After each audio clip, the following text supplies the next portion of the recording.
Voilà.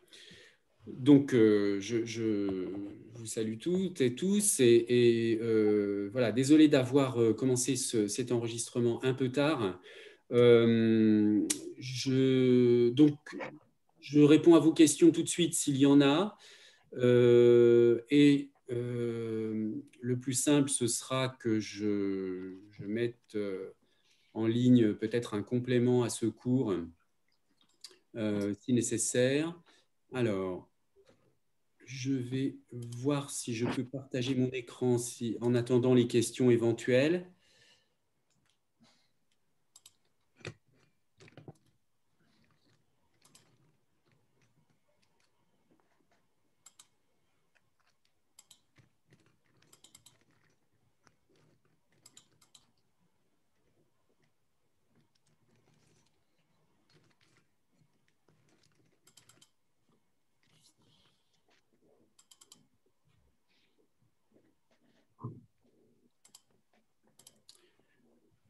Bon, alors manifestement, il n'y a pas de questions, ça n'est pas grave. Je vais donc vous reprendre je vais reprendre le diaporama que j'avais commencé enfin, que je vous avais envoyé pour que vous commenciez à le lire. Alors, voilà. Donc, dans ce... Bon, bah, donc, finalement, je vais quand même prendre le temps que j'ai pour faire cette séance. Tant pis, elle sera un peu plus courte, parce que sinon, ça va être compliqué de reprogrammer autre chose. Donc, on va s'arrêter un peu avant 13 heures. Comme je vous l'ai dit, j'ai un autre cours après, donc j'espère que la semaine prochaine, ça marchera mieux. Donc, j'avais commencé à vous dire qu'on travaillerait à partir de maintenant sur la sémantique lexicale et donc sur les composants et la définition de l'unité lexicale. La dernière fois, j'avais vu avec vous la différence entre unité monolexicale et unité polylexicale, donc la question des degrés de figement, hein, et je vous avais dit, relisez bien cela, il y a quelques références, il y a une référence bibliographique que je vous ai donnée dans le cours qui peut être utile pour vous. Il est très probable qu'au moment de l'examen, on vous propose un exercice sur ce type de questions parce que ça se prête, si vous voulez, assez facilement à faire des exercices, hein, de vérifier le degré de figement en faisant, en faisant jouer les différents critères, etc. Alors, maintenant, je voudrais entrer un petit peu dans le détail de l'unité lexicale. J'avais déjà signalé que par rapport aux unités grammaticales, l'unité lexicale joue un rôle plus important, hein, dans le cas des télégrammes. On peut quand même comprendre un message si on enlève les mots grammaticaux, alors que si on enlève les mots lexicaux, c'est absolument impossible de le comprendre. Alors, il n'a pas éteint son micro.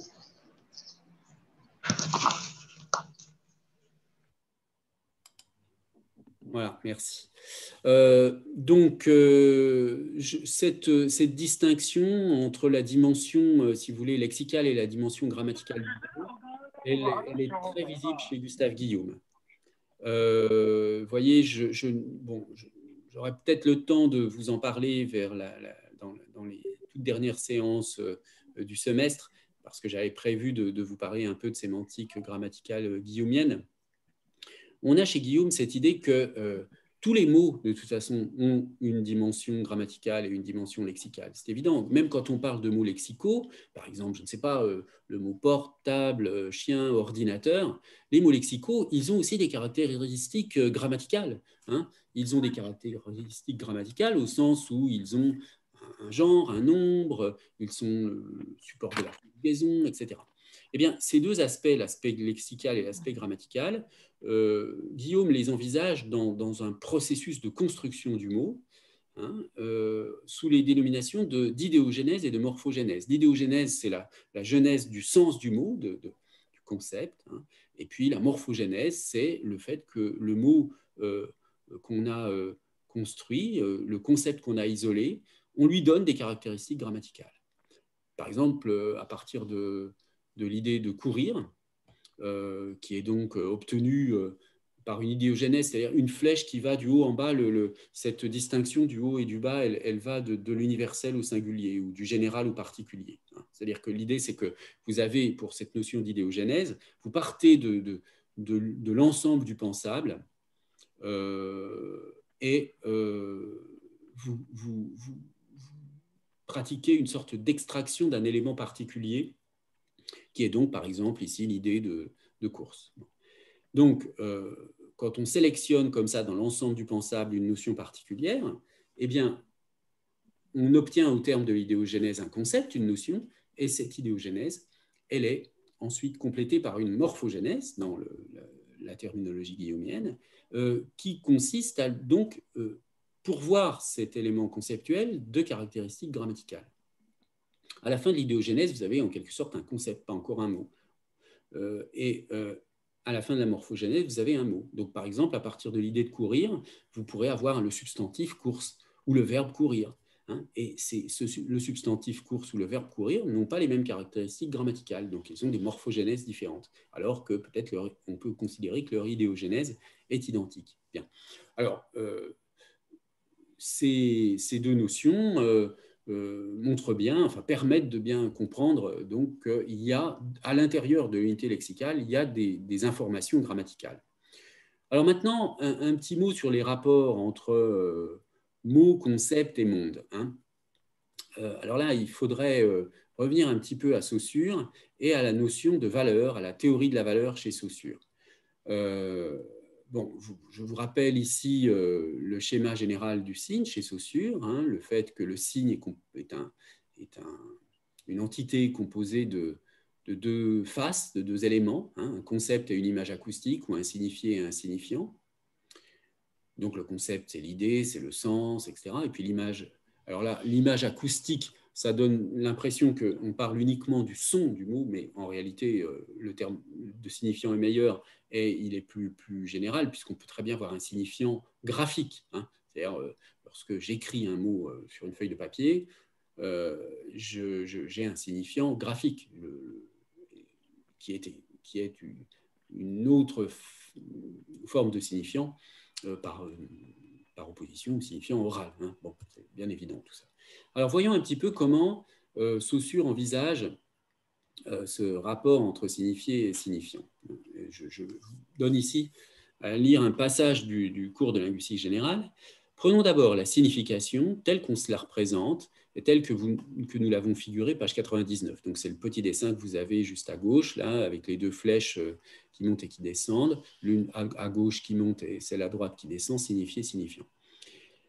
Donc la signification est vue ici comme le rapport qu'il y a entre signifié et signifiant. C'est-à-dire, je parle de signification pour dire que j'associe tel signifié à un signifiant. Elle n'est, comme l'indiquent les flèches de la figure, que la contrepartie de l'image auditive. Donc, hein, la signification, ce serait donc ce qui est associé au signifiant. Dans cet extrait, image auditive est un synonyme de signifiant. Tout se passe entre l'image auditive et le concept, dans les limites du mot, considéré comme un domaine fermé existant pour lui-même. Donc là, on est dans un mot, un signe, si vous voulez. Mais voici l'aspect paradoxal de la question. D'un côté, le concept nous apparaît comme la contrepartie de l'image auditive dans l'intérieur du signe, hein, dans l'intérieur. Et de l'autre, ce signe lui-même, c'est-à-dire le rapport qui relie ces deux éléments, est aussi et tout autant la contrepartie des autres signes de la langue. Puisque la langue est un système dont tous les termes sont solidaires et où la valeur de l'un ne résulte que de la présence simultanée des autres, selon le schéma qu'on a en bas. Donc je lis la fin de la phrase. Comment se fait-il que la valeur ainsi définie se confonde avec la signification, c'est-à-dire avec la contrepartie de l'image auditive? Donc, vous voyez ici, l'idée, je poursuivrai la citation après, c'est qu'on a deux sortes de rapports. On a le rapport signifié-signifiant d'un côté, qui est donc indiqué dans le schéma précédent par des flèches verticales, hein, qui montent ou qui descendent. Et puis, ici, on a des flèches horizontales qui indiquent les rapports d'opposition entre les signes.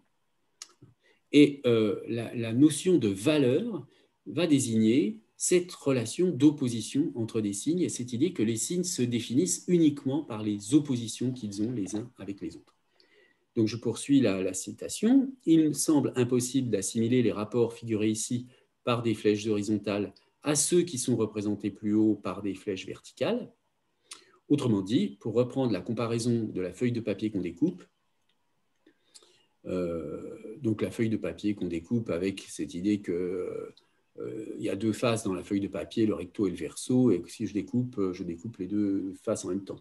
On ne voit pas pourquoi le rapport constaté entre les divers morceaux A, B, C, D n'est pas distinct de celui qui existe entre le rapport entre le recto et le verso d'un même morceau, soit A', B, B', etc.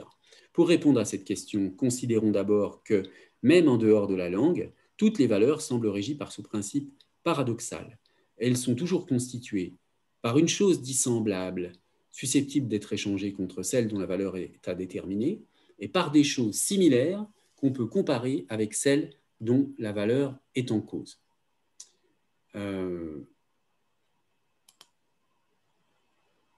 Alors,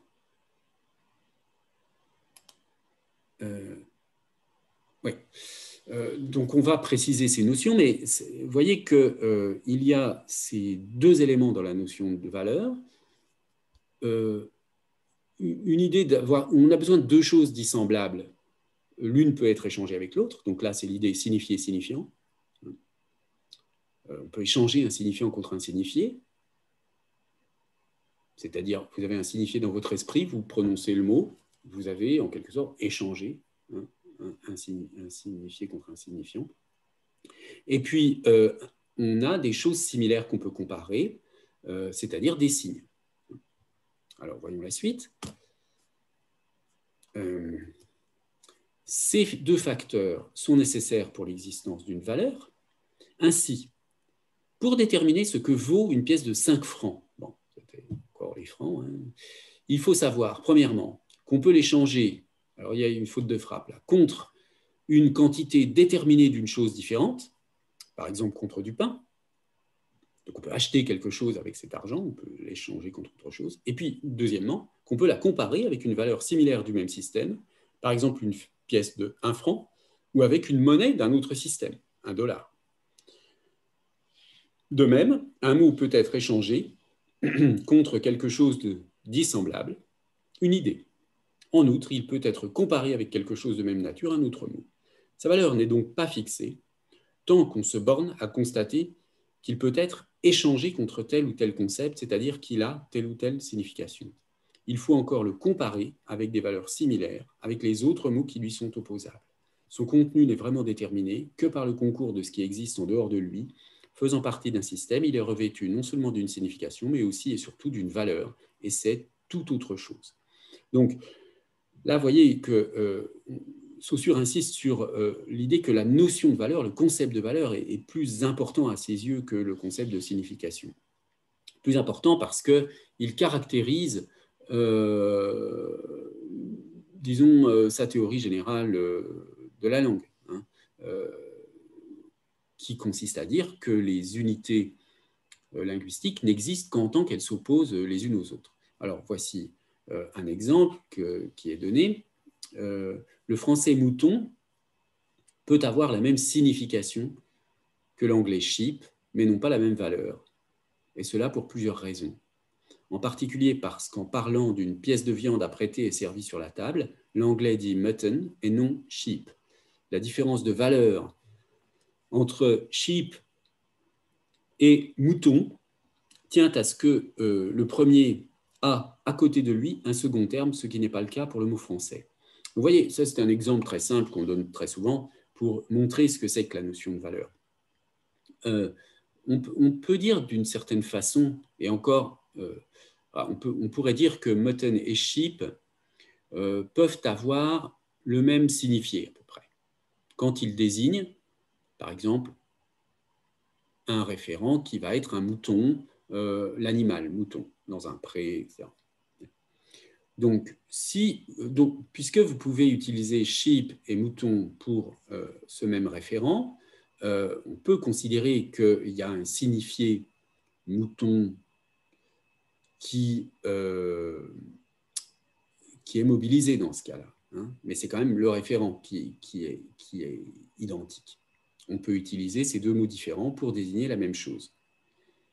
Mais vous ne pouvez pas dire que mouton et sheep ont la même signification à proprement parler, puisqu'ils n'ont pas la même valeur. C'est-à-dire que comme vous avez cette opposition entre sheep et mutton en anglais, et que donc sheep exclut la possibilité de désigner de la viande de mouton, alors que mouton, le français mouton, inclut cette possibilité de désigner la viande de mouton, en plus de la possibilité de désigner l'animal mouton, eh bien, vous voyez que vous n'avez pas une équivalence entre mouton et sheep.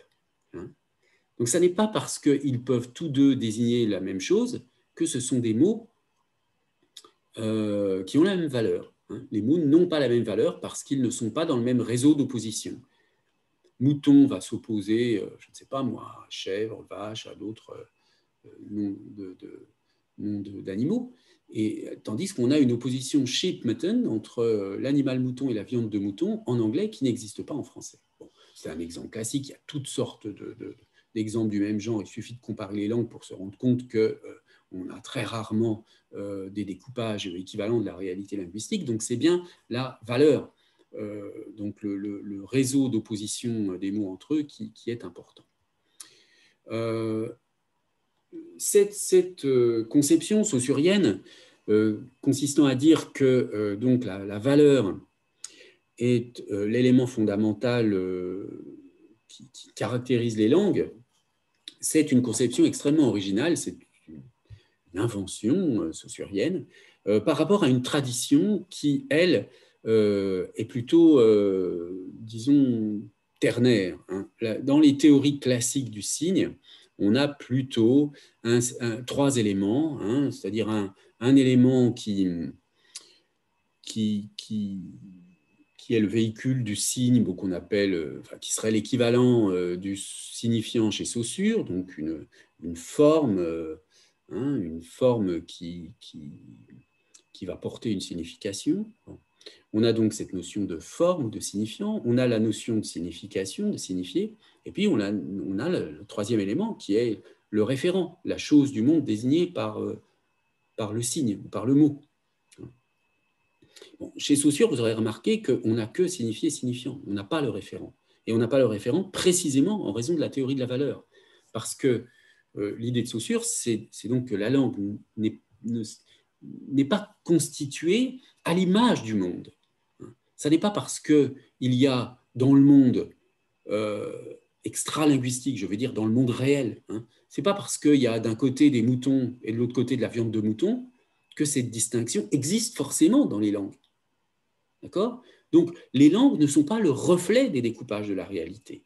Elles ont en quelque sorte leur logique propre, leur découpage propre, et c'est ça que vise la notion de valeur. Et c'est pour cette raison que la théorie de Saussure, elle est une théorie du signe binaire, uniquement signifiant-signifié.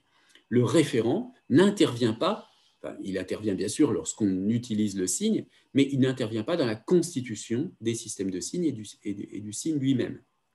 Ce qui intervient crucialement, ce sont donc les relations d'opposition entre les unités, entre les signes, entre les mots, dans un système donné. Un autre exemple que donne Saussure, et je ne crois pas que je l'ai repris ici, c'est l'exemple de trois mots, craindre, redouter, avoir peur. Et Saussure, donc trois mots qui signifient un petit peu la même idée, hein, craindre, redouter, avoir peur. Mais donc ces trois mots désignent en fait, disons, trois régions de sens. Si l'un de ces mots venait à disparaître, que se passerait-il? Est-ce que, par exemple, imaginons que craindre disparaisse. Est-ce que ce que désignait craindre, le signifier, va disparaître avec lui? Est-ce qu'on ne pourra plus dire, on ne pourra plus signifier quelque chose pour lequel on utilisait craindre, hein. Bon, alors l'idée de Saussure, c'est de dire non, il n'y aura pas de trou dans la signification. Si un mot disparaît, il n'y a pas de trou. L'opposition se fait avec les mots restants. Donc l'idée, ce serait que craindre et redouter vont prendre un peu la signification qu'avait auparavant enfin craindre, avoir peur, vont prendre la signification qu'ils avaient redoutée auparavant. Alors, on obtient donc, si on dresse une liste des composants de l'unité lexicale, on obtient donc pour l'unité lexicale homme, par exemple, hein, au sens de être humain, mâle, adulte. On obtient donc un premier élément qui est le signifiant, qui peut être donc un signifiant oral, homme, un signifiant graphique, la suite de graphèmes pour écrire homme, et puis éventuellement un geste dans les langues gestuelles des sourds. Donc ça, c'est le signifiant. Ensuite, il y a un autre aspect qui est évidemment la réalisation ou la perception du signifiant. Parce que lorsque une chose est le signifiant et une autre chose est l'aptitude à le percevoir ou à le produire, ce signifiant. Donc il y a une réalisation, une perception qui peuvent être orale ou visuelle plutôt que graphique. Et puis ensuite, il y a le signifié avec ces deux significations. Hein, donc il y a une polysémie pour ce mot-là, être appartenant à l'espèce animale la plus développée sans considération de sexe. Donc là, c'est homme versus animal. Et puis, deuxième sens, mâle, adulte de l'espèce humaine, donc qui est un sens plus restreint. Hein, donc, où homme s'oppose ici à femme ou à enfant. Bien. Donc, oui, l'exemple vaut pour ces deux significations. Hein.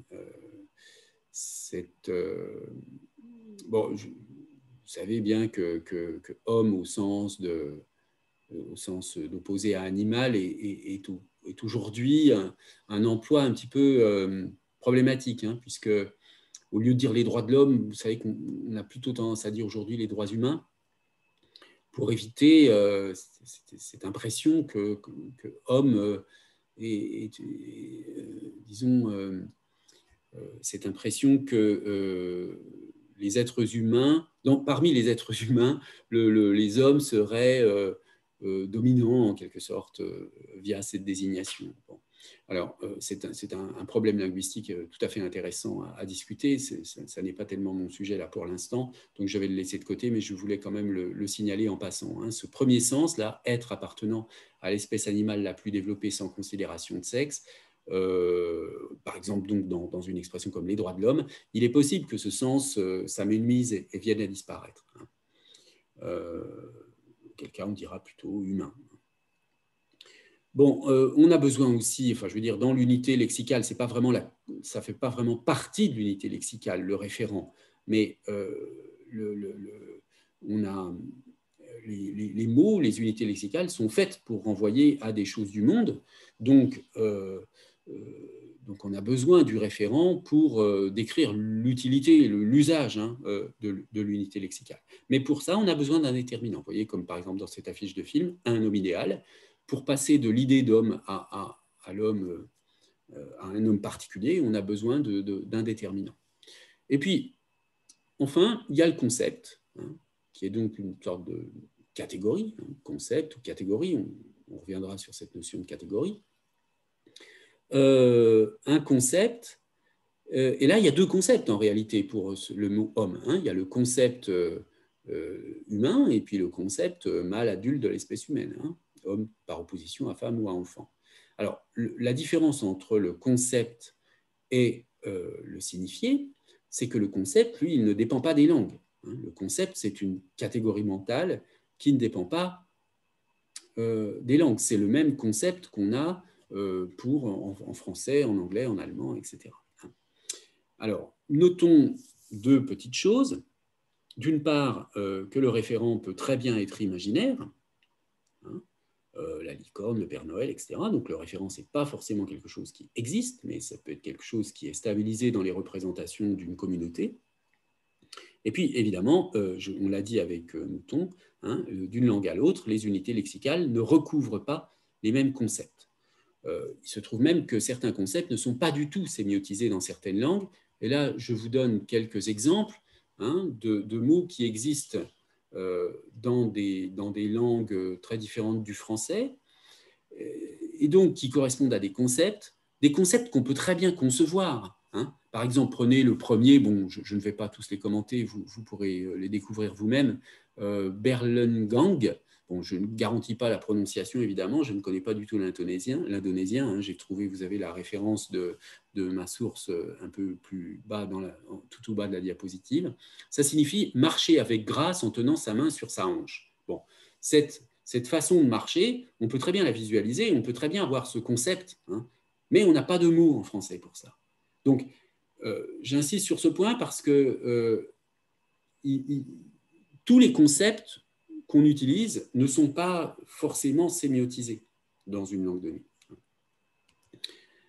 Alors, on peut comme ça améliorer un petit peu le triangle sémiotique, on peut donc le compléter en disant qu'on a donc d'un côté le signifié qui est spécifique aux langues, hein, qui produit un concept ou des catégories qui, elles, ne sont pas spécifiques aux langues, enfin, le concept n'est pas spécifique aux langues ni les catégories.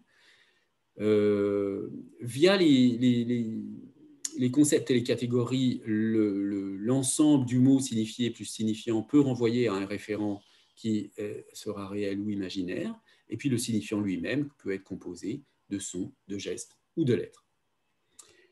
Alors, on peut donc terminer par ce petit bilan sur l'utilité de l'unité lexicale, hein, qui véhicule donc des concepts. J'insiste donc dans cette diapositive sur l'idée que une notion importante dans l'unité lexicale, c'est la notion de catégorie, puisque une unité lexicale, elle va véhiculer une catégorie. Elle va nous permettre de comprendre. Hein, comprendre l'unité lexicale, c'est comprendre à quel type d'entité renvoie la catégorie désignée par l'unité lexicale. Donc on va ensuite devoir approfondir un petit peu cette notion de catégorisation. Bien, alors je vais m'arrêter là pour aujourd'hui et je vais donc répondre. Alors attendez, je vais quitter le partage d'écran pour éventuellement répondre à vos questions s'il y en a. Bonjour. Bonjour. Je voudrais retourner en fait, je crois que c'était à la page 10 ou 11. Oui. Il y avait la distinction des signifiants, de la réalisation et de la perception, ainsi que du signifiant. Oui.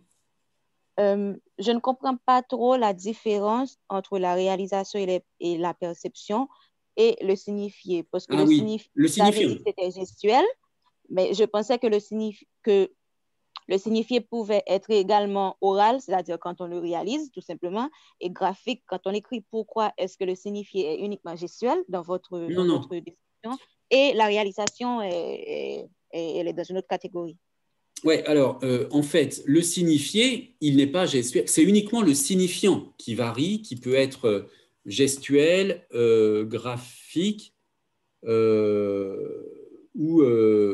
oral. Hein.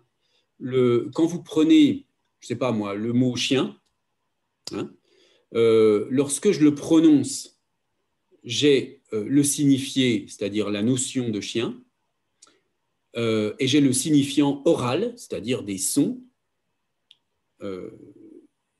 des phonèmes, hein, la suite de phonèmes qui donne le mot chien. Lorsque vous écrivez le mot chien, vous avez exactement le même signifié. Hein. Simplement, cette fois-ci, votre signifiant, il est graphique, il est écrit. Et puis, si vous utilisez une langue gestuelle, comme les sourds, eh bien, vous allez faire un geste pour donner le signifiant du mot chien, mais le signifié sera encore une fois le même. Donc, le signifié, il reste le même, quel que soit le signifiant. Maintenant, pour la réalisation du signifiant, parce que le signifiant, au fond, c'est avant de le réaliser, vous l'avez dans l'esprit. Par exemple, vous pouvez très bien penser au mot chien et au son que fait ce mot, sans le dire.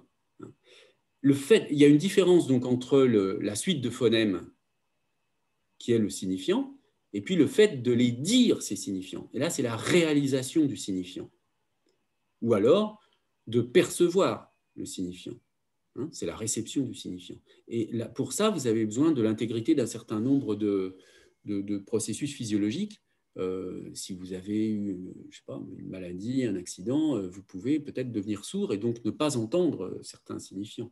Donc, vous voyez que la réalisation et la production du signifiant, c'est une chose différente du signifiant lui-même.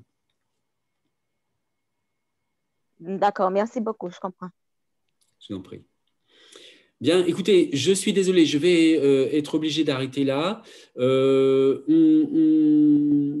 refera une séance par Zoom la semaine prochaine pour compléter. J'espère donc qu'on se retrouvera à midi, donc comme on aurait dû le faire aujourd'hui. J'espère que ça fonctionnera bien la semaine prochaine. Je vais de toute façon vous renvoyer un mail via Moodle pour vous prévenir. Et je vais quand même mettre ce petit bout de cours en ligne. Ce sera toujours ça de prix malgré tout. Voilà, j'espère que vous allez bien. Je vous souhaite une bonne journée et je vous dis à la semaine prochaine. Au revoir. Au revoir.